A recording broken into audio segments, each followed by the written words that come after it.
নবী জন্মের পর থেকে নবী ছিলেন না, তুমি দুনিয়া তৈরি হওয়ার আগ থেকে নবী ছিলেন না 40 বছরে নবী ছিলেন? আরে ভাই, এটা কি মরণের পরের কোনো সাবজেক্ট? বলেন। উল্টা পাল্টা জিনিসকে আপনি ইস্যু বানিয়ে আজ মানুষের ভেতরে যেটা আরম্ভ করেছে, তাহলে ওটা যদি মুসলমান থাকতো তার কথা মানতাম, ও তো কাফের হয়ে গেছে। সূরা আনআমের 50 নম্বর আয়াত, সূরা হুদের 31 নম্বর আয়াত। আমি দলিলগুলো লম্বা করে বলতে পারছি না, খুব তাড়াতাড়ি তাফসিরে যাব। এই দুইটা আয়াত অনুযায়ী এদেশে আজ হাজারো মানুষ এই কথা যারা বলে আল্লাহর ধন রাসূলুল্লাহকে দিয়ে আল্লাহ গায়েব হয়ে গেছে, বিশ্বাস করে কেউ যদি মন থেকে কথা বলে ও কাফের। কাফেরের জানাজা পড়া জায়েজ আছে? বলেন। মাওলানা মামুনুল হক আর আমি এক জায়গায় ছিলাম আপনাদের এই কাশিমপুরে, 3টা বছর পাশাপাশি রুমে। ওনাকে প্রতিদিন প্রায় মাঝে মাঝে আমারে বলতো, হামজা যদি বের হতে পারি জীবনে কোনো কাফের জানাজা পড়াবো না, যাবো না। বিষয়টা নিয়ে আপনি এত কঠিন কেন? মনে মাঝে মাঝে আমার ব্যাখ্যা দিত, দেখো কাফের জানাজা পড়া জেনে শুনে কি হারাম? কথা বলে না কেন? রাসূলুল্লাহকে আল্লাহ নিষেধ করেছিলেন তার চাচা জানাজা পড়তে কবরে যেতে। সূরা তাওবার 113 নম্বর আয়াতে আল্লাহ দলিল দিয়েছে। সূরা তাওবার সূরা 80 নম্বর আয়াতে দলিল আছে।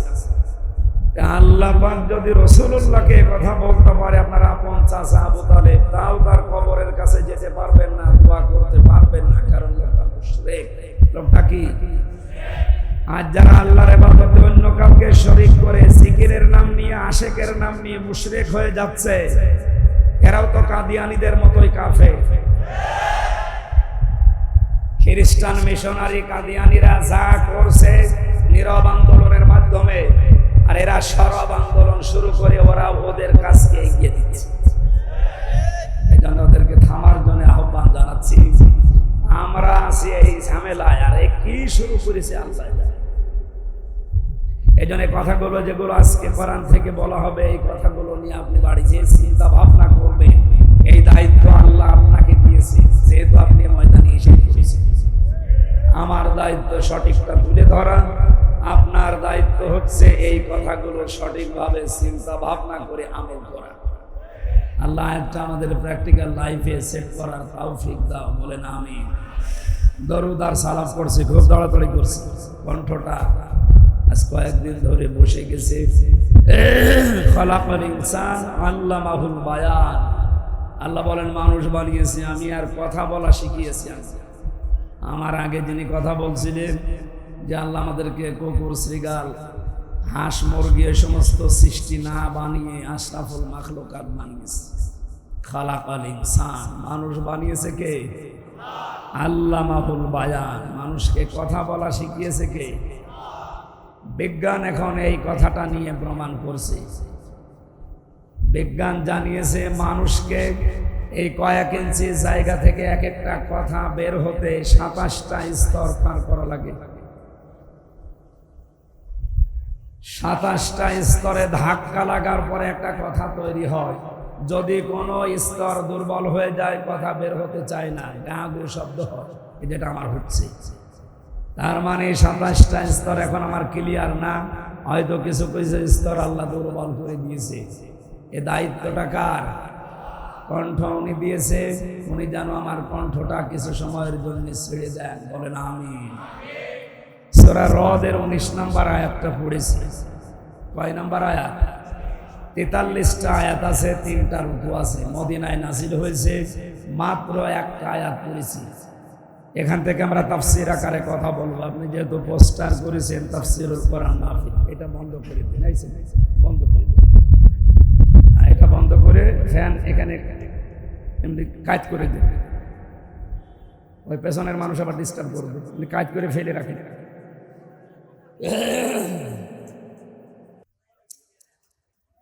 আমার ভাইরা, কোরআনে কারীম থেকে কথা শুনতে হলে আমি এর আগে বহু তাফসীর মাহফিলে বলেছি 5টা বিষয় খেয়াল করা লাগে। কয়টা? এটা যেহেতু ওয়াজ মাহফিল না, ইসালে সওয়াব না, মিলাদ মাহফিল না, ওরস শরীফ না, নওরস শরীফ না, খসরুর শরীফ না, এটা তাফসির মাহফিল। আর তাফসির করেন সরাসরি রসুল্লাহ। রসুল্লাহ এখন নেই, ওই দায়িত্ব এখন রসুলের ওয়ারিসদের। সুতরাং এই মেম্বারটা অনেক দামি জায়গা, এটা বড় আমানত। এই আমানতটা যদিও আজ অনেকে উল্টা পাল্টা করে নাচানাচি করে নষ্ট করে ফেলেছে, আমরা এটা নষ্ট হতে দিতে চাই না। যতটুকু পারি হক আদায় করে এখান থেকে কথাগুলো ডেলিভারি দিতে চাই ইনশাআল্লাহ। কণ্ঠটা আল্লাহ তোমার কাছে আমি ভিক্ষা চাচ্ছি, একটু ছেড়ে দাও, জবান খুলে পড়েন। আউযু বিল্লাহি মিনাশ বিসমিল্লাহির রহমানির রহিম।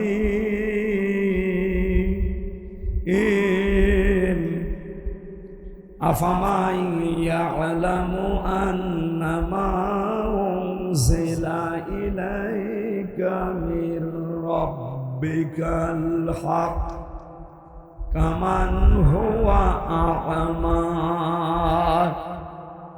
ইন্নামা ইয়াতাযাক্কারু উলুল আলবাব।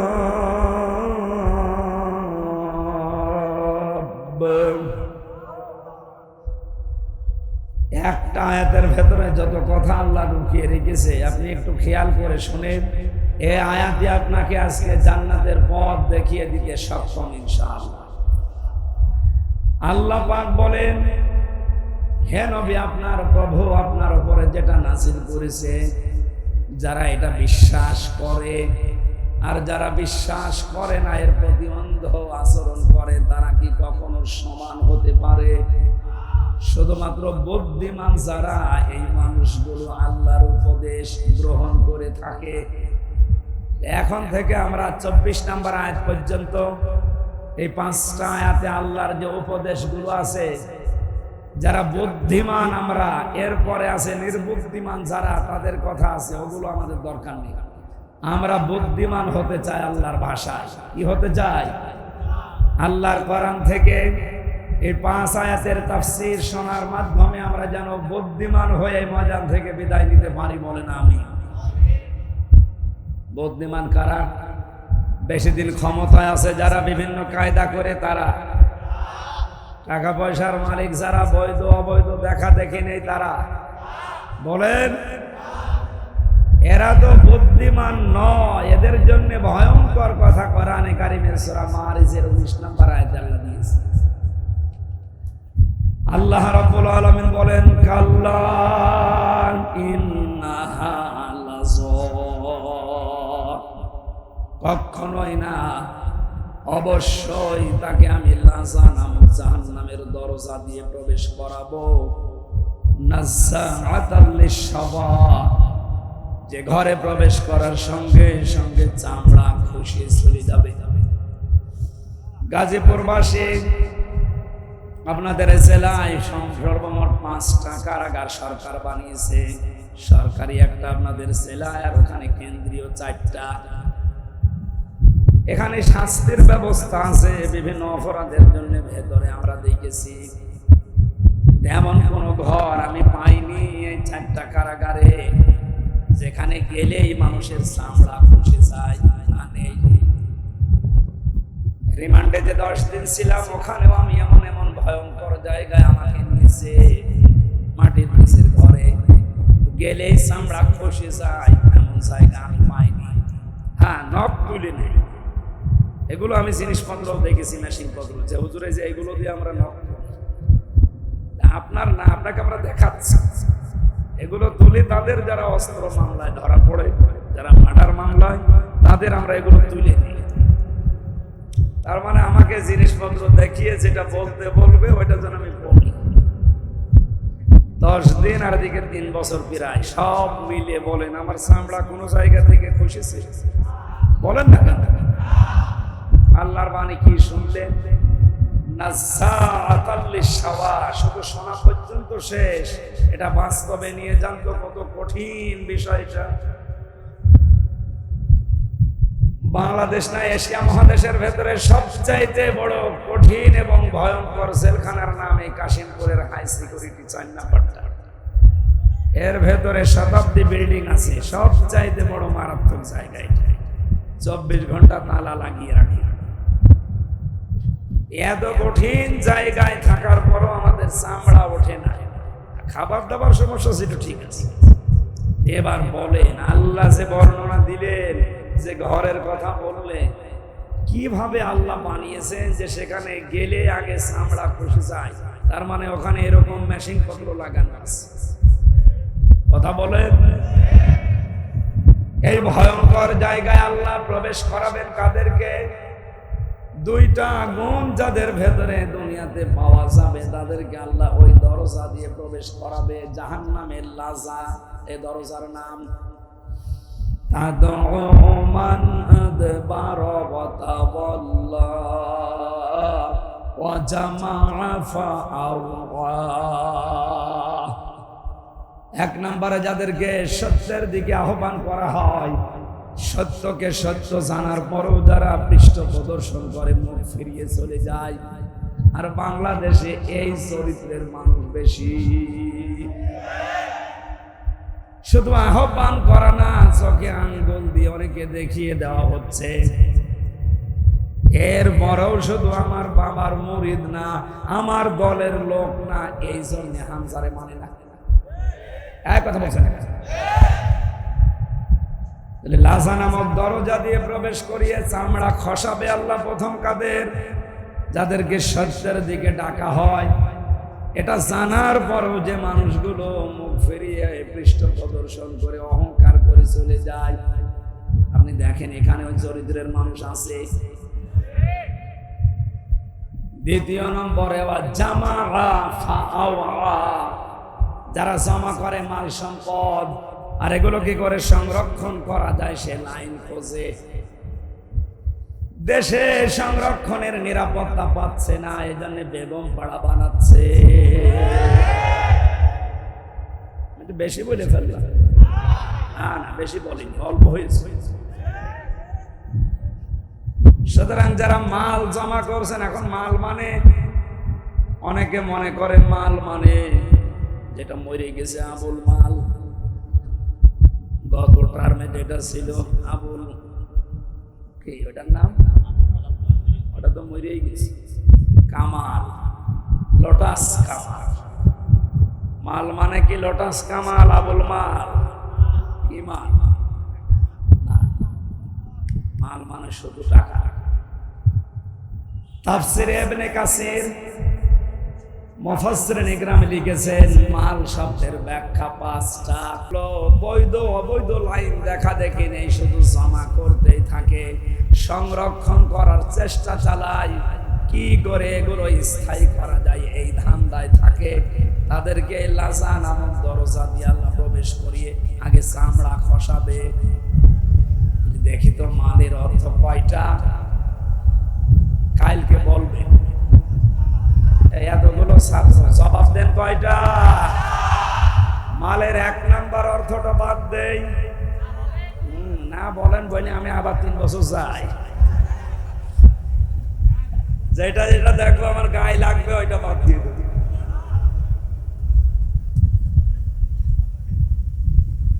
মালের প্রথম অর্থই হচ্ছে চেয়ার।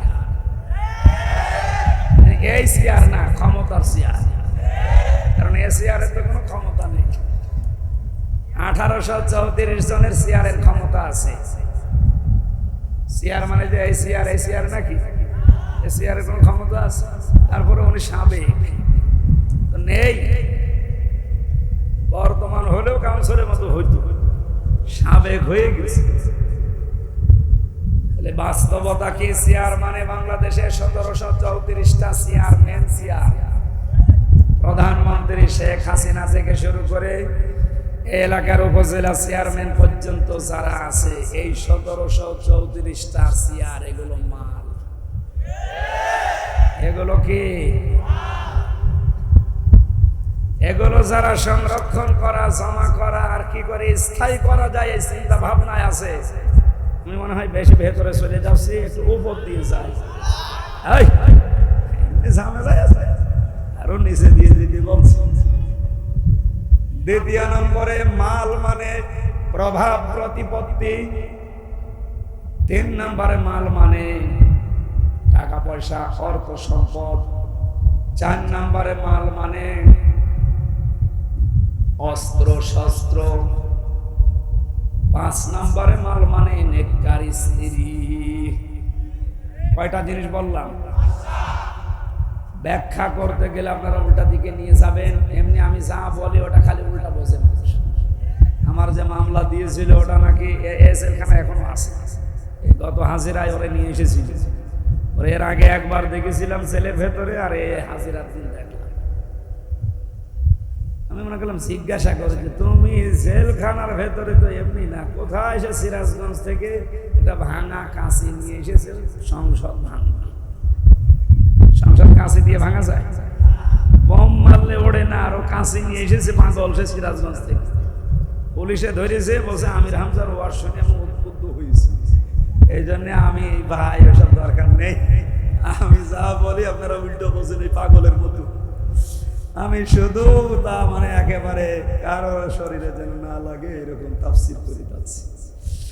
তাহলে জমা করবে যারা, এই মালের যে 5টা অর্থ বললাম এগুলো যারা জমা করে, আর এগুলো কি করে সংরক্ষণ করা যায়, স্থায়ী করা যায়, এই চিন্তা ভাবনায় নিয়োজিত থাকে, এদেরকে আল্লাহ এমন ঘরে প্রবেশ করাবে যেখানে ঢুকলে আগে চামড়া খুশি যাবে। আল্লাহ তুমি আমাদেরকে এখান থেকে বাঁচাও, বলেন আমিন।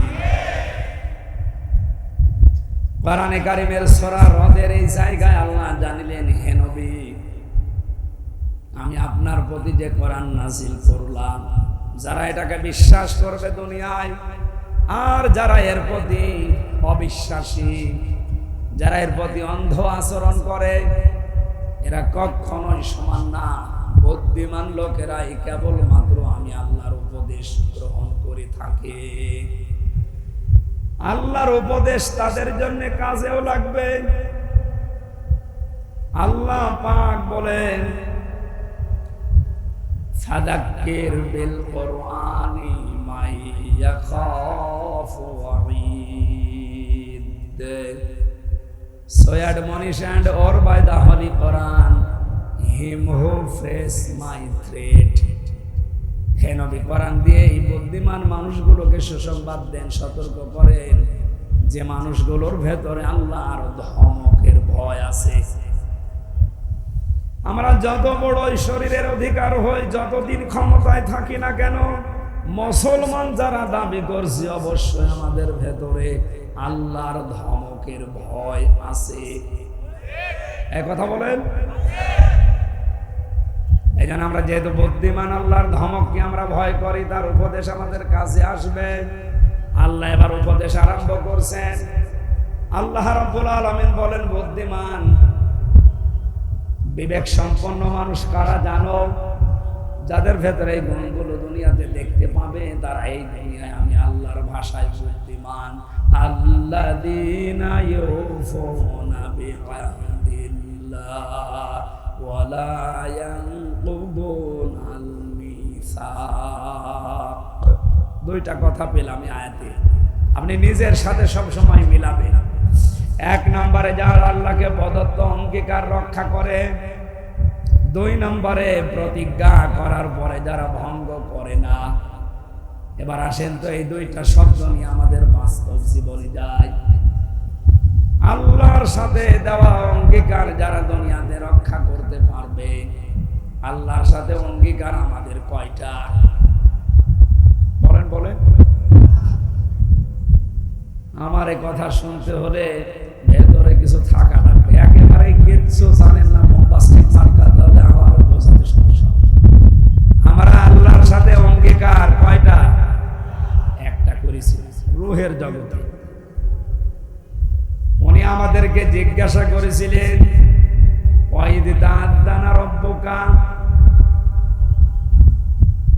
স্মরণ করো ওই সময়ের কথা যখন তোমার রব হযরত আদমের পৃষ্ঠদেশ থেকে তার যত সন্তান কিয়ামত পর্যন্ত আসবে সবাইকে বের করে সামনে রেখেছিলেন। জিজ্ঞাসা করেছিলেন, আলাস্তু বিরাব্বিকুম, আমি কি তোমাদের রব না? যত রূহ আমরা ওই জায়গায় ছিলাম, এক বাক্যে বলেছিলাম, ক্বালু বালা, অবশ্যই আপনি আমাদের রব। আমরা কিন্তু কলো নাম বলতে পারতাম যে হ্যাঁ আপনি আমাদের রব, কিন্তু নাম শব্দ না ব্যবহার করে আমরা বালা বলেছিলাম। নাম মানে হা, বালা মানে ভা। নাম মানে এমনিতেই হা, আর বালা মানে গ্যারান্টি দিয়ে হা। বলে সুবহানাল্লাহ। ওই সময় আল্লাহ পাক ডান হাত, কুদরতি হাতকে এভাবে মেলে ধরেছিলেন। এর ভেতরে যত রূহ দেখা গেছে আদমের সন্তানদের, নবীজিকে আল্লাহ হযরতে আদমকে শুনিয়েছেন, আদম এগুলো তোমার সব জান্নাতি সন্তান। বাম হাত এভাবে বের করে যখন মেলে ধরলেন, এখানে যে রূহগুলো ছিল আল্লাহ পাক বলেছিলেন এগুলো তোমার সব জাহান্নামী সন্তান, দুর্ভাগা এরা। আমাদের এখন প্রশ্ন আসতে পারে, তাহলে দুই হাতের ভেতরে আমরা যে হাতে আছি, ওই হাতের ভেতরে যদি থাকতে পারি তাহলে আর ভালো কাজ করেই করবো কি, আর খারাপ কাজ করেই করবো কি? যা লেখা হওয়ার হয়ে গেছে নাকি? এর জবাব দিয়েছেন যারা হাদিস বিশারদ, মুহাদ্দিসিন ইকরাম বলেন, মহান আল্লাহ যে হাতগুলো দেখিয়েছেন ওই দিন আমাদের কাছ থেকে জবাব নেওয়ার পর, যে আদম তোমার এই সন্তানগুলো জান্নাতি, এই সন্তানগুলো জাহান্নামী, কিয়ামত পর্যন্ত পৃথিবীর ময়দানে আমি এদেরকে পাঠাবো, তার ভেতরে আমরা আছি। জবাব হচ্ছে এইটাই, যাদেরকে আল্লাহ ডান হাত থেকে বের করেছিলেন, কিয়ামত পর্যন্ত ওরা আসবে দুনিয়ায়, ওদেরকে দিয়ে আল্লাহ জান্নাতে যাওয়ার কাজগুলো করিয়ে নেবেন। রাত 3:30টার সময় ঘুমিয়েছে, 4:30টার সময় আজান দিচ্ছে ফজরের, মাত্র 45-50 মিনিট ঘুম হওয়ার পরে স্ত্রী ডাক দিচ্ছে, তাড়াতাড়ি করে ওঠো, ফজরের নামাজের সময় হয়ে গেছে। ও তাড়াতাড়ি উঠে নামাজ পড়তে পারলে ওর কাছে আনন্দ লাগে। এক কথা বলে না কেন? ঠিক আর একটা লোক রাত 9টার সময় ঘুমিয়েছে, রাত 4:30টার সময় আপনি তারে ডাক দিচ্ছেন, 8টা-9টা ঘন্টা মরণের ঘুম ঘুমিয়েছে, ফজরের নামাজে ডাক দিলে এখনো পর্যন্ত বলে আমার ঘুম হয়নি, ডিস্টার্ব করলি কেন? আপনি ধরে নিতে পারেন আপনি আছেন ডান হাতে আর ওই লোকটা আছে ওই বাম হাতে। আপনাকে আল্লাহ ভালো কাজ করাবে যদি ওই ডান হাতের ভেতরে থাকেন, আপনার মন মানসিকতা ভাবে পয়দা করে দেবে। লা ইয়াস্তাবি আসহাবুন নারি ওয়া আসহাবুল জান্নাহ, আসহাবুল জান্নাতি হুমুল ফাইজুন। হে নবী, যেই মানুষগুলো জান্নাতি আর যারা জাহান্নামী এরা কখনো সমান হবে না, এদের রাস্তায় আলাদা। আপনি কখনো তাদেরকে এক রাস্তায় চলতে দেখবেন না, এদের দুনিয়ার জীবনটাই পুরো আলাদা জীবনে চলবে। আজকে আসার সময় ফ্যান্টাসি কিংডম দেখাচ্ছিল এখানকার একজন, আর আমারে বলছে এখানে এমন কোনো কাজ নেই যেটা বৈধভাবে হয় না। ওখানে কাজ তো সব বৈধভাবে হচ্ছে নাকি? ওখানে আপনি এরকম মানুষকে নিয়ে যেতে পারবেন পিটিয়েও? ওখানে যাওয়ার মানুষের দুনিয়ায় আলাদা, আর ওখানে যারা যায় ওদেরকে আপনি মসজিদে, মাদ্রাসা, ঈদগায় পাবেন না। এখানে আসলে ওদের শরীরে জ্বালা ধরবে, আর এই চরিত্রের মানুষগুলো ওই জায়গায় গেলে এদের শরীর খারাপ হবে। বিশ্ব নবী মুহাম্মদ রাসূলুল্লাহর বয়স এই বয়সে 8-9 বছর, ওনাকে একটা মেলায় নিয়ে গিয়েছিল বন্ধুরা। আল্লাহর নবীকে উকাস মেলায়, এই মেলাতে নিয়ে যাওয়ার পরেই তিনি সঙ্গে সঙ্গে অজ্ঞান হয়ে গেছেন। ওখানে যে ঘুম তিনি দিয়েছেন, ঘুমের ভেতরে তার পুরা রাত চলে গেছে। সূর্যের আলো যখন সকালবেলা তার মুখের ওপরে পড়েছে, নবীজি টের পেয়ে দেখলেন আশপাশে কেউ নেই। ওরা গান বাজনা, মেলা চা করার আনন্দ ফুর্তি করে সবাই বিদায় নিয়ে চলে গেছে। পুরাটা সময় বিশ্ব নবীকে আল্লাহ জাহান্নামী কাজ থেকে বাঁচিয়ে রেখেছে। আপনি যদি সত্যি হযরতে আদম আলাইহিস সালামের এই সন্তানদের আল্লাহর ডান হাতের ভেতরে পড়ে যান, এমন ভালো ভালো কাজের আঞ্জাম আপনাকে মরণের আগ পর্যন্ত আল্লাহ দেওয়াতেই থাকবে। হ্যাঁ, এখানে কিছু নিয়ম নীতি আছে। আপনাকে এই ভালো ভালো কাজ পাওয়ার পরে শুকরিয়া আদায় করা লাগবে আল্লাহর। লাইন শাকারতুম লাযিদান্নাকুম ওয়া লাইন কাফারতুম ইন্না আযাবি লাশাদীদ। যদি আমার নিয়ামতের শুকরিয়া আদায় করো, আমি আল্লাহ ওইটা বাড়িয়ে দেব। নিয়ামতের শুকরিয়া আদায় আমরা বাংলাদেশের মানুষ একটা বুঝি কি, সেটা টোটি পর্যন্ত খাবারের পর একটা ঢেকর তুলে বলে আলহামদুলিল্লাহ হয়ে গেল। কেউ যদি কোনো নিয়ামত পাওয়ার পরে শুকরিয়া আদায় করে, ওকে তিনটা বিষয় লক্ষ্য রাখা লাগবে। উনি যে কাউন্সিলর, আমি যে এখানকার প্রধান বক্তা, উনি যে প্রধান অতিথি, প্রত্যেকটা বিষয় আমার আল্লাহ বলেন ভালো হোক আর মন্দ হোক, প্রতিটি জিনিস আমার বান্দা বান্দীদের জন্য পরীক্ষা। সূরা ফজরের ভেতরে আল্লাহ এই তথ্যগুলো দিয়েছেন। ফাম্মাল ইনসানু ইযা মাবতালাহু রাব্বুহু ফাআকরামাহু ওয়া না'আমাহু ফায়াকুলু রাব্বি আকরামান ওয়া আম্মা ইযা মাবতালাহু রাব্বুহু ফাকাদারা আলাইহি রিজকা ফায়াকুলু রাব্বি আহানান। আমি মানুষকে ভালো কোনো কিছু দিয়েও পরীক্ষা করি, নিয়ামতগুলো দিয়েও তাকে পরীক্ষা করি, নিয়ামত কেড়ে নিয়ে অসম্মানিত করেও আমি তাকে পরীক্ষা করি। সুতরাং আজ যারা ক্ষমতায় আছে, এটা আপনার পরীক্ষার বিষয়। আবতাগি ফীমা আতাকাল্লাহু দারাল আখিরাহ। আপনাদের উচিত হবে ক্ষমতাটা আল্লাহর দ্বীনের, ইসলামের, মানবতার পক্ষে কাজে লাগিয়ে আখিরাতের ঘর নিজের জন্য তৈরি করে নেওয়া। আপনি আল্লাহর ভাষায় বুদ্ধিমান হবেন। অথচ ক্ষমতা পেয়ে মানে কি আজ আখিরাতের ঘরের পরিবর্তে জাহান্নাম তৈরি করে রাখছে। আমি আল্লাহর সাথে অঙ্গীকারের বিষয় বোঝাচ্ছিলাম। একটা অঙ্গীকার ওই সময় বলেছিলাম, বলো বালা, অবশ্যই আপনি আমাদের রব। রবের ভেতরে আমরা 19টা শর্ত লুকিয়ে রেখেছিলাম। রবের পুরা অর্থ আপনি দেখবেন বিধানে। রব শব্দের অর্থ 19টা। কয়টা বলেন? এবার একটা একটা করে মিলাবেন নিজের জীবনে 19টা পাওয়া যায় কিনা। 1 নম্বরে রব মানে যিনি লালন পালনকারী। আপনি বলেন তো নিজের মনের দিকে তাকিয়ে, এ কথা কি আমরা 100% আল্লাহকে বিশ্বাস করে মানতে পারি যে আল্লাহ আমার লালন পালনকারী? না না, এটা তো চামড়ার মুখের কথা। আমাদের মনে, আমি সহ প্রত্যেকের মনে এখনো পর্যন্ত প্রায় 100 ভাগের 80 থেকে 90 ভাগ পর্যন্ত এই বিশ্বাস, আমার লালন পালন করা, খাওয়া দাওয়ার ব্যবস্থা, এটা আমার চাকরির দ্বারা হয়। এই না বলছেন, আমাদের মনের অবস্থা বললাম আমি। এটা আমার ব্যবসার দ্বারা হয়, এটা আমার জমি জায়গার দ্বারা হয়, ঘর ভাড়ার দ্বারা হয়। কথা বলে না কেন? অথচ এই জায়গায় বলেছিলাম আপনি আমাদের রব। আল্লাহ বলেন আনতাকুলু ইয়াউমাল কিয়ামাহ ইন্না কুন্না আন হাযা গাফিলিন। এই কথাটা দুনিয়ায় যাওয়ার পরে যেন তোর ঠিক থাকে, এটা যেন গাফেল হয়ে যাবি না, কারণ কিয়ামতে কিন্তু আবার এইটা প্রশ্ন করা হবে।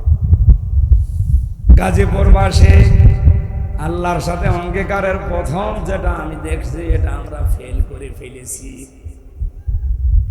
আমাদের মনের ভেতরে এখনো বদ্ধমূল ভাবে এই ভরসা তৈরি হয়নি যে চাকরি, ব্যবসা, ঘর ভাড়া এটা আমার মাধ্যম। আসলে আমাকে খাওয়াতে পারে শুধুমাত্র কে? খাবার চারিদিকে তৈরি করে ফেলে রাখা আছে। আল্লাহ এমন একটা অসুখ আমাকে দিতে পারে যে অসুখের কারণে একটা খাবারের দিকেও তাকানো সম্ভব না। ধনী ধনী মানুষকে আমি এদেশে দেখেছি। বাংলাদেশের যারা বড় বড় 10 জন ধনী, তার ভেতরে প্রায় 8 থেকে 8 জনের সাথে আমার মেশা হয়েছে অলরেডি, কম বেশি। সবচাইতে বড় ধনীর তালিকায় পাবেন আপনি আকিজ গ্রুপকে। 10 জনের ভেতরে একজন না। ওদের সাথেই তো কয়েক বছরে জেলে যাওয়া, 3 বছরের আগে ওদের সাথেই তো ছিলাম। বাস্তবে দেখেছি ওদের যে টাকা পয়সা, অর্থ সম্পদ, এদেশের সরকার তাদেরকে এদেশে জমি কিনতে নিষেধ করে দিয়েছে যে তোরা যদি আর জমি কেনা আরম্ভ করিস, এদেশের অনেকের ঘর থাকবে না। একদিন আগে ওনার একটা ছেলে জেলে যাওয়ার আগে মারা গিয়েছিল, শেখ আব্দুল মুমিন। এই লোকটা চামড়ার ব্যবসায়ী, জুতা তৈরি করে, চামড়ার ব্যাগ তৈরি করে, বিভিন্ন ব্যবসা আছে ওনার। এত মেধা নিয়ে চলতো লোকটা, খুব বড় লম্বা চওড়া নাই, পাঠালো কালো দেখতেছি, আর ভালো না। কি আল্লাহ এমন দিয়েছে, কোরিয়া থেকে লেখাপড়া করিয়েছে, ওইটা কাজে লাগিয়ে বাংলাদেশের শীর্ষ ধনীদের ভেতরে একজন। খাবার খেতে পারবে না। বাংলাদেশের সবচাইতে বড় তাফসির মাহফিল দিত ওনার বাবার নামে, আকিজ ফাউন্ডেশন খুলনা। 40-50 লক্ষ টাকা খরচ করে দিত। উদ্দেশ্য ওনার বাবা যেন কবরে শান্তি পায়। যারা আলোচক হয়েছে তো ওখানে আমি সহ, মৌলানা মিজানুর রহমান আজহারি, মৌলানা তারেক মনোয়ার ভাই সহ যারাই গিয়েছি, এই সিরাজগঞ্জের এখান থেকে মাছ কিনে নিয়ে যেত, টাটকা মাছ, আলেমদের খাওয়াবে, নিজে খেতে পারতো না। এই সাথে গলা উঠবে না ভাই।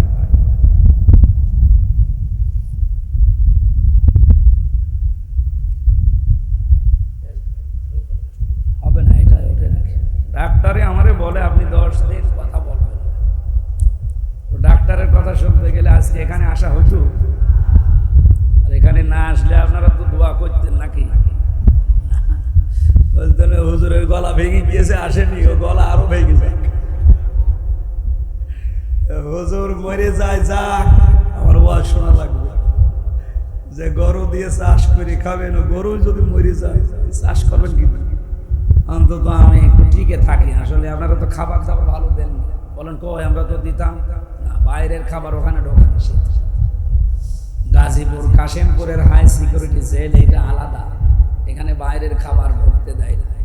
ভেতরে আপনি চা পাবেন তা। বলেন কেন? ভালো খাবার রান্না হয়? হ্যাঁ হয়, ভালো খাবার রান্না হয়, শুধু ওই তেলাপিয়া মাছ আর পাঙ্গাস।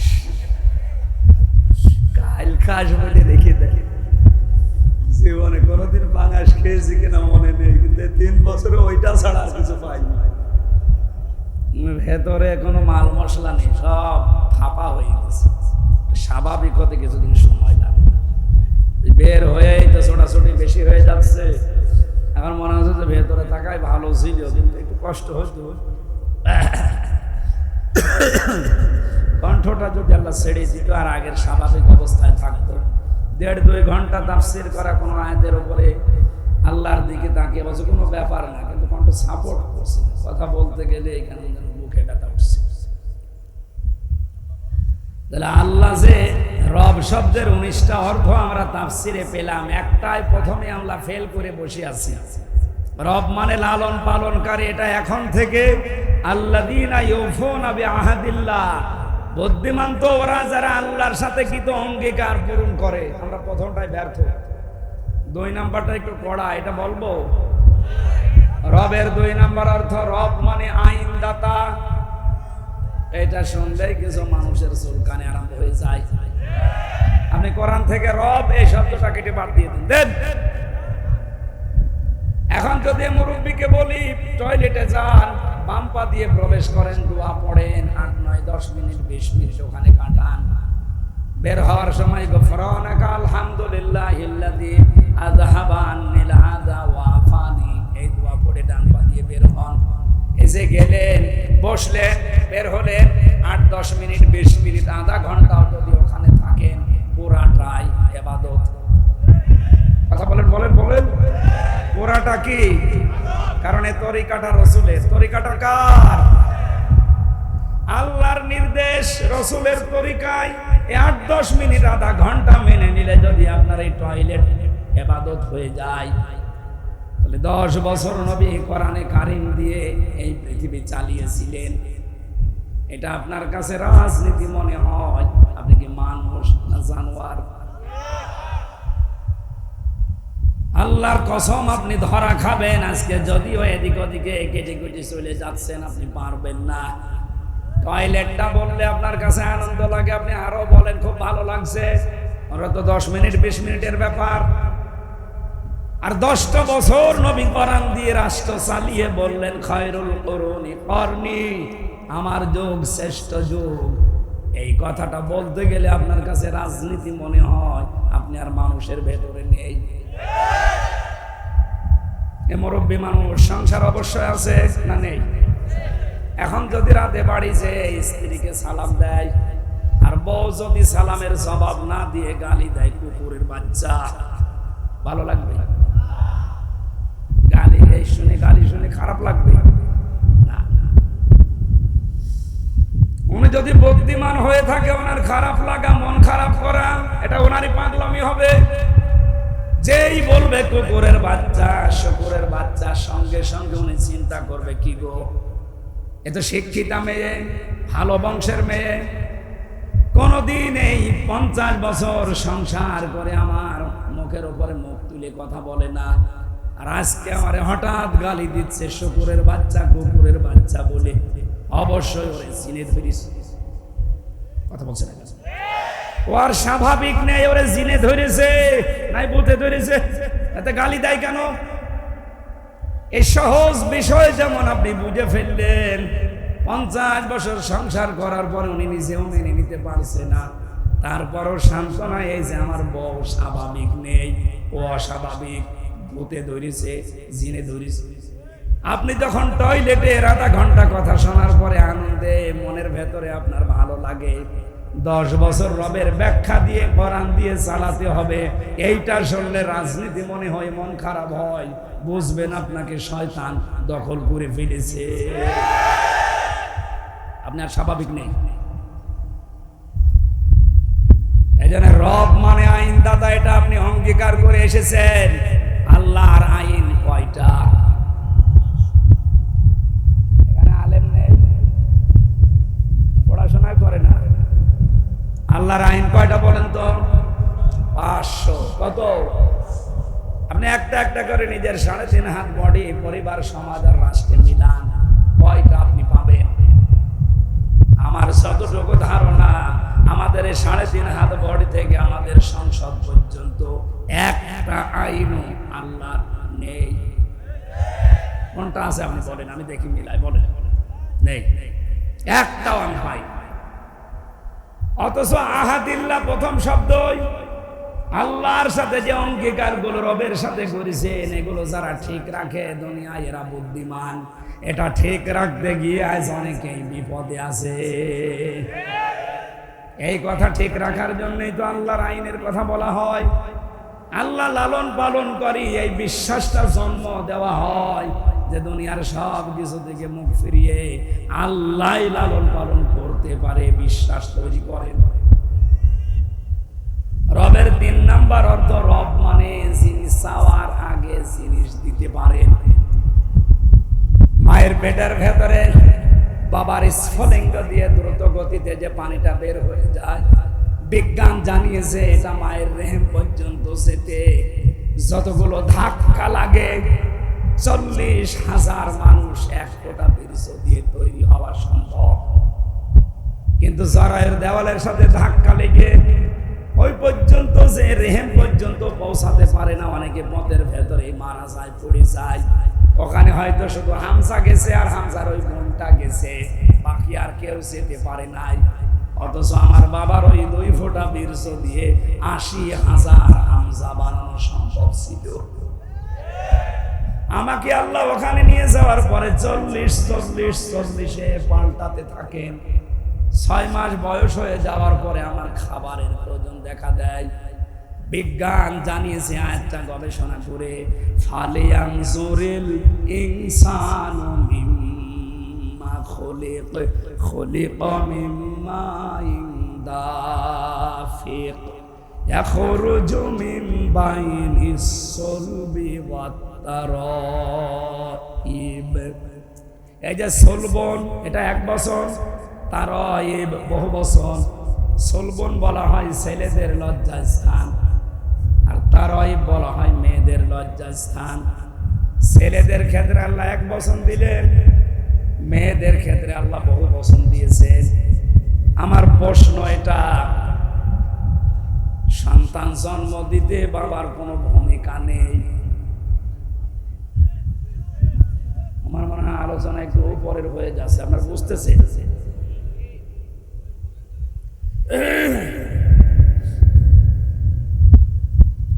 এখন যেগুলো আধুনিক তাফসীর পাওয়া যায়, যদি বাংলাতে পেন, বাবার এই নাপাক পানিটা দিয়ে মহান আল্লাহ মায়ের রেহেমের ভেতরে 4টা জিনিস তৈরি করে, চুল, রগ, হাড় আর পর্দা। মায়ের রেহেমের ভেতরে যে নাপাক পানিটা আছে ওইটা দিয়ে আরো 4টা জিনিস বানায়, রক্ত, গোশত, চর্বি আর চামড়া। 4 4 8টা জিনিস যখন এক হয়, তখন মহান আল্লাহ বলেন, আমার রব নামের কারণে আমি আল্লাহ তোরে দয়া করে 5টা জিনিস দান করি। এই তথ্যটা পাবেন সূরা নাহলের 14 নম্বর পারার 14 নম্বর পৃষ্ঠার 13 নম্বর লাইনের 78 নম্বর আয়াতের শেষের দিকে আছে, ওয়াজআলা লাকুমুস সামআ ওয়াল আবসারা ওয়াল আফইদা ইলা আখিরি আয়াত। আল্লাহ পাক বলেন, শ্রবণ শক্তি, দর্শন শক্তি, বাক শক্তি, আকেল শক্তি আর ঘ্রাণ শক্তি, এই 5টা আমার রব নামের খাতিরে করে দান করি। ও গাজীপুরবাসী, একটাও যদি আল্লাহ কম দিতেন, আপনি আসতেন দুনিয়ায় কিন্তু অপূর্ণাঙ্গ হয়ে। কথা বলেন না কেন? এই যে বাক শক্তি আল্লাহ আমার একটু দুর্বল করে দিয়েছে, এখন আমি টের পাচ্ছি যে কথা না বলতে পারলে কি হয়। আজ কত মানুষ দেখা করতে এসেছিল, কিন্তু কথা বলতে পারছি না, কথা বললেই গলা বসে যাবে এই ভয়ে এরে দিয়ে কথা বলিয়েছি। যা বলবেন এর কাছে বলেন, শুধু সালাম দিয়ে মাথা নাড়িয়েছি, ভাই আমার অসুবিধা হচ্ছে না, কারণ দিনের বেলায় যদি আপনার সাথে বক বক করি তো রাতে 1 ঘন্টা কথাই বলতে পারবো না। বারবার আমার আল্লাহর ওই বাক শক্তির কথা মনে হচ্ছিল, মাবুদ তুমি দয়া করে এটা যদি এখন কেড়ে নিতে, সারা বাংলাদেশের মালিক হওয়ার পর আমি অসহায়। রমজানে সৌদি আরবে ছিলাম, মদিনাতে একটা ভিডিও দেখছিলাম, ওখানে বিচারক যিনি মাত্র 11 বছর বয়সের একটা ছেলেকে ডাক দিচ্ছে, অন্ধ ছেলেটা, ওরা কোরআন শরীফ সিনার ভেতরে এত সুন্দর তেলাওয়াত করলো। বিচারক বলছে, বাবা তোমার যে চোখ নেই, তোমার কি আল্লাহর প্রতি কোনো অভিযোগ নেই? ছেলেটা চোখের পানি ফেলে দিয়ে বলছে, বিচারক আমার আল্লাহর প্রতি কোনো অভিযোগ তো নেই, আমি আরো বেশি সন্তুষ্ট। বিচারক বলছে, কি তোমার চোখ নেই, তুমি দেখতে পারো না এই বয়সে, ওরা করার মুখস্থ করে ফেলেছো, আর আল্লাহর প্রতি তোমার কোনো অভিযোগ নেই? কেন অভিযোগ নেই বলো তো? ছেলেটা যে কথা বললো ওটা শুনে আমিও কেঁদে ফেলেছি। ছেলেটা ডাক দিয়ে বলছে, বিচারক আমি কিন্তু কোরআনে কারিমের শুধু হাফেজ না, পুরাটা আমার মাতৃভাষায় আয়ত্ত করা আছে।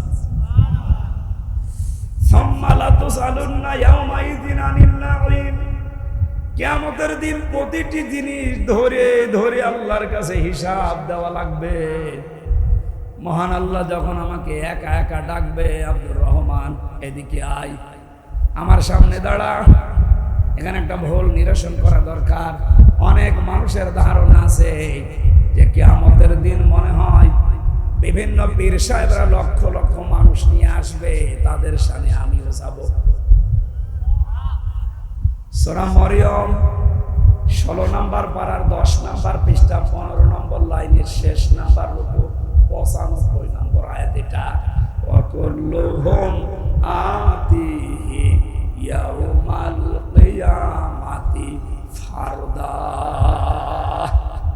আল্লাহ পাক বলেন, কিয়ামতে প্রতিটি মানুষকে আমি আল্লাহর সামনে দাঁড় করাবো, স্রেফ একা একা। কয়জন করি? সুতরাং যারা একথা ছড়িয়েছে যে পীরের মরিদ হলে অসুবিধা নেই, ওরা যারা জান্নাতে নিয়ে যাবে, এটা বানানো কথা। কারণ কিয়ামতে আপনার পীর সাহেব আপনার সাথে থাকবে না, একথা বলছে না কেন? এই নিশায় তো অনেকে দুই পীরের মুরিদ হয়, যে দুইজন ধরে হাত ধরে এভাবে দেবে জান্নাতে চলে যাব। কে বলেছে আপনাকে? আপনি তো উঠবেন আল্লাহর সামনে। কয়জন? আরো জোরে, আরো জোরে বলেন। এই ছেলেটা বলছে, উস্তাদ বিচারক, আমি যখন একা আল্লাহর সামনে দাঁড়াবো, মহান আল্লাহ আমার পা থেকে মাথা পর্যন্ত জিজ্ঞাসা করবে নিয়ামত একটা একটা করে, আমার মুখটার উপরে তালা লাগিয়ে দেবে। আলিয়াউমা নাখতিমু আলা আফওয়াহিহিম ওয়া তুকাল্লিমুনা আইদিহিম ওয়া তাশহাদু আরজুলুহুম বিমা কানু ইয়াকসিবুন। পা থেকে শুরু করে যখন একটা একটা করে আসবে, চোখের কাছে আসার পরে আমি আল্লাহকে বলবো, মাবুদ একটু দাঁড়ান, তুমি আমার চোখের সম্পর্কে জিজ্ঞাসা করো, অথচ জন্ম থেকে তো আমার চোখ ছিল না। এতগুলো নিয়ামতের হয়তো কম বেশি জাতা বলে আমি তোমাকে বুঝিয়েছি, কিন্তু চোখের ব্যাপারে আমরা প্রশ্ন করলে আমি জবাব দিতে পারবো আশা করছি। আল্লাহ তুমি আমাকে চোখই দাও, নিয়ে নিয়ামতের জবাব দেব কি দিয়ে? যার যেটা থাকে না ওই লোকটা জানে যে কি নেই তার কাছে। আমার যেহেতু কণ্ঠ এখন নেই, কয়েকদিন আমি বারবার এখন আল্লাহর কাছে ধর্ণা দিচ্ছি, আল্লাহ তুমি কণ্ঠটা একটু ভিক্ষা দাও। আপনার এখনই যদি বাক শক্তি, আপনার আকেল শক্তি যেটা জ্ঞানের, এটা যদি আল্লাহর রহিত করে দেয়, আপনি নিজের পায়খানা নিজে খাবেন। এক কথা বলছেন। আল্লাহ পাক বলেন, এই রব নামের কারণে মায়ের পেটের ভেতরে আমি আরো 5টা জিনিস তোকে দেই। 8 আর 5 বলেন, এই 13টা জিনিস 6 মাসের পরে যখন এক হয়ে যায়, তখন আল্লাহ পাক বলেন, ফেরেশতারা জিজ্ঞাসা করে, একে কি বানাবো? আল্লাহ তুমি বলো, একে কি ছেলে বানাবো না মেয়ে বানাবো? ওয়াল্লাযী ইউসাউবিরুকুম ফিল আরহামি কাইফা ইয়াশা ইলা আখিরি আয়াত। তিনি সে আল্লাহ যিনি তোমাদের মায়ের পেটের ভেতরে, রেহেমের ভেতরে তোমাদের আকৃতি তৈরি করেন। সুতরাং ছেলে হবে না মেয়ে হবে, এ সিদ্ধান্ত কার? আরো জোরে। মেয়ে হলে যারা বর প্রতি রাগ করে, তারা বর উপরে রাগ না আল্লাহর উপরে। আল্লাহর সিদ্ধান্তের উপরে কেউ যদি রাগ দেখায়, পরিমাণ আর থাকবে। এখানে আশা করছে এই মূর্খ তাকে করবেন না। ওটা আপনার স্ত্রীর যদি হাত থাকতো, 2টা মেয়ে হওয়ার পরে জীবন আর একটা মেয়ে দিত না, ছেলেই হওয়ার পরে। যদিও শ্বশুর শাশুড়ের কারণে অনেক বৌমার প্রতি এই কারণে অত্যাচার হয়। আমার মনে করেন এখন 2টা মেয়ে, এখন যদি আর একটা হয়, স্বাভাবিকভাবে মানুষের সহজাত হিসাবে আমারও মন খারাপ হবে। কিন্তু না, এই মন খারাপ হওয়া থেকে আমি যদি 100 ভাগ মুক্ত হতে না পারি, আমার ইমানের ভেতরে ভেজাল আছে। কারণ এ দায়িত্ব তো আমার বোর না, এ দায়িত্ব আমারও না, এ দায়িত্ব কার? উনি যদি আমার মেয়ে দিয়ে শান্তি পায়, আমার কি দরকার ছেলের আশা করা? হায়াতটুকু আশা করা যায়, রব্বি হাবলি মিনাস সালিহিন। আল্লাহ সন্তান চাই দাও, এটা যেন সুস্থ সবল এবং নেককার হয়। কথা বলেন না কেন? আজকে তাদের সন্তান খারাপ হয়ে যাচ্ছে। আমি সহ আজকে থেকে, এর আগে আমি করেছি, এখনো করছি, প্রতিদিন অন্তত এই আয়াতটা একবার হলেও পড়বেন। সূরা ফুরকান, ওয়াল্লাযীনা ইয়াকুলুনা রাব্বানা হাব লানা মিন আজওয়াজিনা ওয়া যুররিয়াতিনা কুররাতা আ'য়ুনিন ওয়াজআলনা লিল মুত্তাকিনা ইমামা। বিয়ে যারা করেননি এবং যারা করবেন, যাদের সন্তানাদি হচ্ছে হবে, এই আয়াতটার ভেতরে আল্লাহ গুরুত্বপূর্ণ 3টা জিনিস ঢুকিয়ে রেখেছেন। আল্লাহর কাছে মন থেকে মানুষ কথা বলে, আল্লাহ তুমি আমাকে বউ দাও। কি দাও? শুধু বউ না, আমাকে সন্তান দাও। আমার বউটা আমার সন্তানটা যেমন এমন আচরণ করে, এমন চরিত্রের হয়, যাদের দেখলে আমার চোখ জুড়িয়ে যায়। তুমি আমাদেরকে ইমাম মুত্তাকি মানুষদের নেতা, ইমাম উত্তরাধিকারী বানিয়ে দাও। সরি বলেন আমিন। এই দোয়াটা যদি আমরা এখনো পর্যন্ত আমল আরম্ভ করি, সাহাবায়ে কেরামের জীবন থেকে এটা প্রতিষ্ঠিত, প্রমাণিত। আপনার সন্তান আমরা গ্যারান্টি দিতে পারি কোনোদিন মদ খেয়ে, বাবা খেয়ে আপনার সামনে আসবে না। আজকে থেকে আমি সহ যারা আসে দোয়াটা পড়া প্রতিদিন একবার হলেও পড়া যাবে না? আল্লাহ আমাদেরকে আমল করার তৌফিক দাও। রবের যে 3 নাম্বার অর্থ, এটা আমাদের জীবনে মিলছে না। কোন জিনিস চাওয়ার আগেই যখন উনি দান করেন, খাবারের প্রয়োজন দেখা দেওয়ার পরে কোন ডাক্তার, ইঞ্জিনিয়ার, মা বাবা খাবার পৌঁছিয়ে দেয়নি, আল্লাহ পাক বলেন তোর মায়ের মাসিক অসুখ বন্ধ করে ওই খাবারটা তোরে খাওয়িয়েছি আমি। মুখ দিয়ে না খাওয়িয়ে আমি খাওয়িয়েছি তোর নাভি দিয়ে। মুখটা পবিত্র রেখেছি এই কারণে যেন মুখ দিয়ে বাবা খাওয়া না হয়, ডাল খাওয়া না হয়, মানুষের সম্পদ আত্মসাৎ করে খাওয়া না হয়। এই কথাগুলো পবিত্র জীবন তৈরি করার জন্য আমি মুখ দিয়ে নাপাক রক্তটা না দিয়ে নাভি দিয়ে দিলাম। কিন্তু যখন দেখি আমার এই বান্দায় এই মুখ দিয়ে নাপাক জিনিসগুলো প্রবেশ করায়, তখন আমি আল্লাহর আফসোস, আমার ফেরেশতারা আমারে প্রশ্ন করে। বিশ্বনবী মুহাম্মদ রাসূলুল্লাহকে যখন তার দুধমা হালিমা, এটা সিরাত ইবনে হিশামে পাবেন, উনি কোলে তুলে নেওয়ার পরে ডান স্তন দিয়েছিলেন, উনি পান করলেন, বাম স্তন দিলেন, উনি মুখ বের করে নিলেন। হযরতে হালিমা 3 বার মুখ লাগিয়েছে, নবীজি 3 বারই মুখ বের করে নিয়েছিলেন। চোখের ইশারা দিয়ে যেন বোঝাতে চাই, মা হালিমা জোর করেন কেন? ডান স্তন এটা আমার অধিকার ছিল, আমি পান করেছি। বাম স্তন এটা আমার অধিকার না, এটা আমার দুধ ভাই আছে। আমি জানি আপনার আর একটা ছেলে আছে, তার নাম আব্দুল্লাহ, এটা তো তার হক। আমি দুনিয়াতে ভাইয়ের হক নষ্ট করার জন্য আসি না, এসেছি ভাইয়ের হক ফিরিয়ে দেওয়ার জন্যে। যেই নবী মায়ের কোলে বসে ভাইয়ের হক ফিরিয়ে দেয়, সেই নবীর উম্মতেরা আজ ভাইয়ের জমি জাল দলিল করে কাশিম করে জেল খাটতেছে।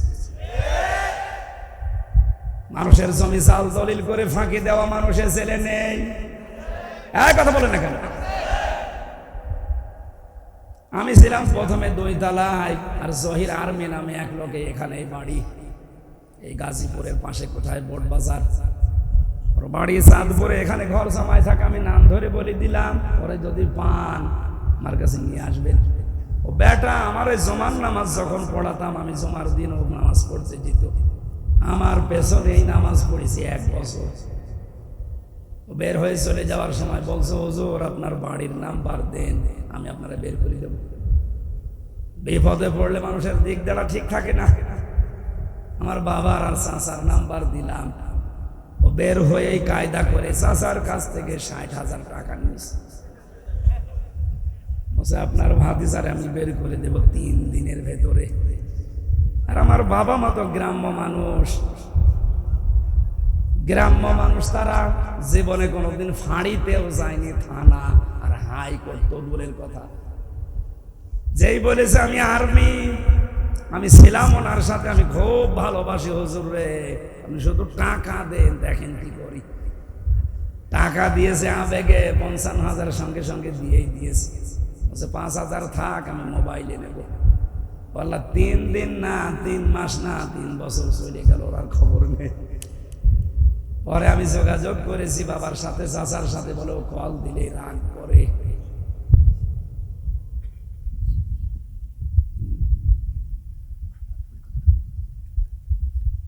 বেশি হয়ে যাচ্ছে সময়, বলে আমার কণ্ঠ পারছে না, এই জন্য মনে হয়। বলছে আপনি শেষ করে দিন। আসলে 19টা অর্থের ভেতরে কেবল 3টা চলছিল। ভাইয়ের জমি জাল দলিল করে ফাঁকি দিয়ে অন্যায় ভাবে এই নাপাক জিনিস মুখ দিয়ে আপনি খান, আর আপনি রব বিশ্বাস করেন আল্লাহ, এটা এখন হয়তো দুনিয়ারে মানুষকে ধোঁকা দিয়ে বোকা বানাতে পারছেন। চোখ বন্ধ হলে আসল রবকে বোঝানো যাবে? আপনি বুদ্ধিমান না, আপনি নির্বুদ্ধির পরিচয় দিচ্ছে। বুদ্ধিমান হতে হলে আল্লাহর যে অঙ্গীকারগুলো আছে এই অঙ্গীকারগুলো পূরণ করেন, তার সাথে যে ওয়াদা করে এসেছে এই ওয়াদাগুলো আমরা ঠিক রাখি। এরপরে একটা একটা করে 24 নম্বর আয়াত পর্যন্ত অনেকগুলো তথ্য ছিল। 12টা পর্যন্ত কথা বলার নিয়ম, 12টা 15 মাসে আমি জেলখানাতে যে 2টা বই একটু টাচ করেছিলাম, বাইরে এসে লিখেছি। দাম্পত্য জীবনে, পারিবারিক জীবনে মানুষের যে পরকীয়া প্রেম, এগুলো নিয়ে একটা বই লেখা আছে। এখানে আছে কিনা জানি না, গাড়িতে আছে, ডান হাতে গাড়িতে আছে। নিয়ে মেয়েকে আগে পড়াবে, নিজের বউকে পড়াবে, মা, মেয়ে, বোন, ফুফু এদেরকে দেবেন। আশা করছি পারিবারিক জীবনের দাম্পত্য কলম কাটবে। আল্লাহুম্মা আমিন। লা ইলাহা ইল্লা আনতা সুবহানাক ইন্নী কুনতু মিনাজ জালিমিন।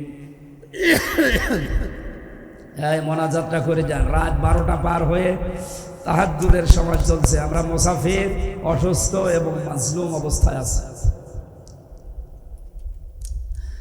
রব্বানা আতিনা ফিদ দুনিয়া হাসানা ওয়া ফিল আখিরাতি হাসানা ওয়া কিনা আযাবান নার। রব্বুল আলামিন বড় আশা নিয়ে তোমার এই বান্দা বান্দিগুলো এখানে এসেছিল। আল্লাহ তাআলা, তোমাকে আমি বারবার বলছি আমার কণ্ঠটা তুমি ছেড়ে দাও। তোমার বান্দা বান্দীদেরকে কোরআনের কথাগুলো সহজ সরল ভাষায় বলার জন্য মেহেরবানি করে এখনো বলি, আল্লাহ তুমি আমার কণ্ঠটা ফিরিয়ে দাও, ভিক্ষা দাও। কোরআনের কথাগুলো এত সহজ সরল ভাষায় বলার চেষ্টা করি, মানুষও চেষ্টা করে বোঝার।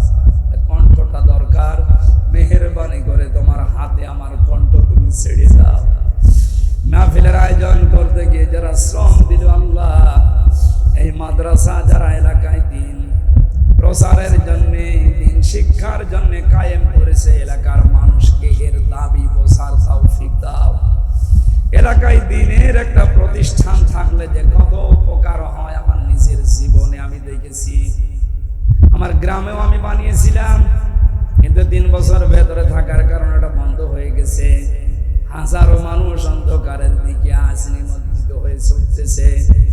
তোমার কোরআনে কারিমে এর নবীর হাদিসের এই প্রতিষ্ঠানটা এখানে থাকার কারণে হাজারো মানুষ আলোর সন্ধান পাচ্ছে। এলাকার মানুষকে এটা বোঝার মতো ক্ষমতা তৌফিক দান করো আল্লাহ। নিজের একটা সন্তানের মতো যেন এই মাদ্রাসাকে তারা মনে করে, নিজের একটা পরিবারের সদস্যর মতো যেন তারা এটা দাম দেয়, দেখে শুনে রাখে। সেরকম মন মানসিকতা এলাকার মানুষের ভেতরে পয়দা করে দাও। আল্লাহ আমার কণ্ঠের জন্য আবার দোয়া করছি, আল্লাহ তুমি আমার কণ্ঠটা ফিরিয়ে দাও। লা ইলাহা ইল্লা আনতা সুবহানাক ইন্নী কুনতু মিনাজ জালিমিন। আল্লাহ তাআলা গাজীপুরের এই জেলখানা, কাশিমপুরের এই কেন্দ্রীয় কারাগার 4টা সহ বাংলার জেলখানায় যত মানুষ বিনা কারণে বিনা অপরাধে জেলে বসতেছে, আল্লাহ তাদের মুক্তির ব্যবস্থা করে দাও। অপরাধ করে যারা গেছে তাদের সংশোধন হয়ে মুক্ত জীবনে আবার ফিরিয়ে দাও। আল্লাহ জেলখানা হচ্ছে দুনিয়ার জাহান্নাম, মেহেরবানি করে এখান থেকে তুমি আমাদেরকে বাঁচাও। আজকের মাহফিলে যে মা বোনেরা এসেছে এদেরকে খাদিজার মতো, আয়েশার মতো বানাও। এ মাহফিলে অনেকেই দোয়া চেয়েছে আল্লাহ। আমিনুল ভাইয়ের 4 মাসের মাসুম একটা সন্তান অসুস্থ, তার জন্য দোয়া চেয়েছে আল্লাহ তুমি তাকে সুস্থ করে দাও। প্রধান অতিথি দবির সরকার, তার মরহুম বাবার জন্য দোয়া চেয়েছে, তিনি সন্তানের ওসিলায় হলেও বাবাকে ক্ষমা করে দাও। আমার বাম পাশে মুরব্বী বসা, এ মুরব্বী সহ যত মুরব্বীরা হাত তুলেছে আবু বকরের মতো বানিয়ে দাও। বারাকাল্লাহু লানা ওয়া লাকুম ফিল কুরআনিল আযীম। কখন কার ডাক চলে আসে জানি না। কাশিমপুরের এই বাজারে কার কাফনের কাপড় এসে গড়াগড়ি করছে আমরা তাও জানি না। ওই সাদা কাপড় জড়ানোর আগে আল্লাহ তুমি আমাদেরকে খাঁটি হওয়ার তৌফিক দাও। তোমার সাথে যে অঙ্গীকারগুলো আছে কোরআনে কারিমের সূরা রদের 19 থেকে 24 নম্বর আয়াত আমাদের জীবনে সেট করে দাও। বারাকাল্লাহু লানা ওয়া লাকুম ফিল কোরআনিল আযীম। যখনই মরণ আসবে যেন পড়তে পারি লা ইলাহা ইল্লাল্লাহু মুহাম্মাদুর রাসূলুল্লাহ।